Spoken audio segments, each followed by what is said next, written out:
জানতে হবে না? আল্লাহ রাসূল সাল্লাল্লাহু আলাইহি ওয়া আলিহি ওয়াসাল্লাম তিনি ঠিক এইভাবে বক্তব্য করতেন। মাঝে মাঝে তিনি ইমোশনাল ইন্টেলিজেন্স ইউজ করতেন, মানে আবেগ অনুভূতিকে নাড়িয়ে দিয়ে শ্রোতাকে প্রভাবিত করে ফেলা। স্পিরিচুয়াল ইন্টেলিজেন্স বা ইমোশনাল ইন্টেলিজেন্স তিনি বক্তব্যের মধ্যে ব্যবহার করতেন। এমনভাবে তিনি নাসিহাত করতেন, এমনভাবে কথা বলতেন, মানুষের আবেগ অনুভূতিকে তিনি নাড়িয়ে দিতেন। আল্লাহু আকবার। ছোট্ট একটা উদাহরণ এখানে আমি হাজির করি। আপনারা হুনাইনের যুদ্ধের কথা নিশ্চয়ই শুনেছেন। কত হিজরিতে হয়েছিল? হ্যাঁ, আজকে তো অনেক পুরস্কার বিজয়ীদেরকে দেখলাম আমরা, মাশাআল্লাহ। কত?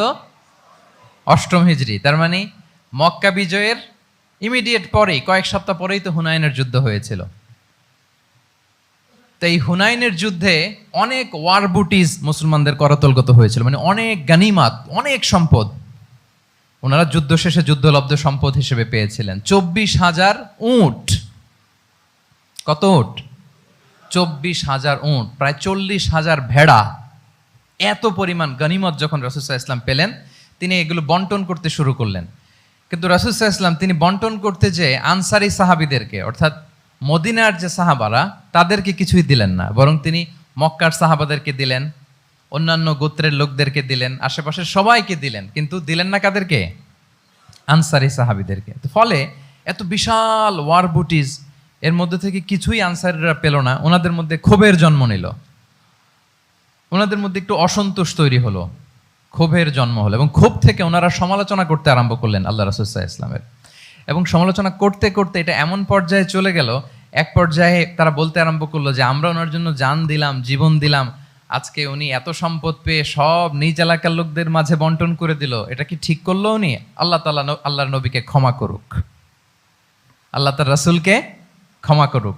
মানে কেমন যেন রাসূল একটা ভুল করে ফেলছেন, রাসূল সাল্লাল্লাহু আলাইহি ওয়াসাল্লাম ওনাদেরকে দিতে বাধ্য ছিলেন, এটা যেহেতু দেন নাই, আল্লাহ তার রাসূলকে ক্ষমা করুক, এরকম একটা কথা তারা বলে ফেললেন।